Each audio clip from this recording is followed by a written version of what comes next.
అకాల వర్షాల నేపథ్యంలో ధాన్యం కొనుగోలు ప్రక్రియపై మెదక్ జిల్లా యంత్రాంగం ప్రత్యేక దృష్టి సారించింది.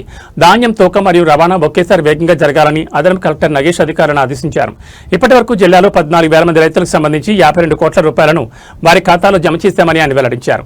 కౌడిపల్లి మండలం మహమ్మద్ నగర్లోని కొనుగోలు కేంద్రాన్ని ఆయన ఆకస్మికంగా తనిఖీ చేశారు. ఆ వివరాలు చూస్తే రైతుల నుంచి సేకరించిన ప్రతి గింజను ప్రభుత్వం కొనుగోలు చేస్తుందని అదనపు కలెక్టర్ నగేష్ ధీమా వ్యక్తం చేశారు. మహమ్మద్ నగర్లోని ఫ్యాక్స్ ఆధ్వర్యంలో ఏర్పాటు చేసిన కొనుగోలు కేంద్రాన్ని సందర్శించిన అదనపు కలెక్టర్ ధాన్యం సేకరణ, టోకెన్ల జారీ మరియు లారీల రాకపై ఆరా తీశారు. లోడింగ్, అన్లోడింగ్ ప్రక్రియలో జాప్యం జరగకుండా చూడాలని నిర్వాహకులను ఆదేశించారు.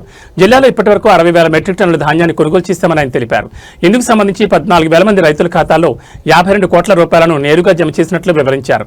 ధాన్యం లోడు చేసిన లారీలతో పాటు కేంద్ర నిర్వాహకులు ఒకరు వెళ్లి మిల్లుల వద్ద అన్లోడింగ్ త్వరగా అయ్యేలా చూడాలని సూచించారు. మిల్లుల వద్ద ఏమైనా సమస్యలుంటే వెంటనే రాతపూర్వకంగా ఫిర్యాదు చేయాలన్నారు.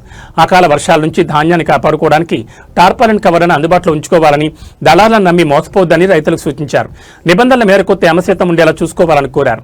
ధాన్యం కొనుగోలులో ఎక్కడా జాప్యం జరగకుండా జిల్లా యంత్రాంగం అప్రమత్తంగా ఉందని అదనపు కలెక్టర్ స్పష్టం చేశారు.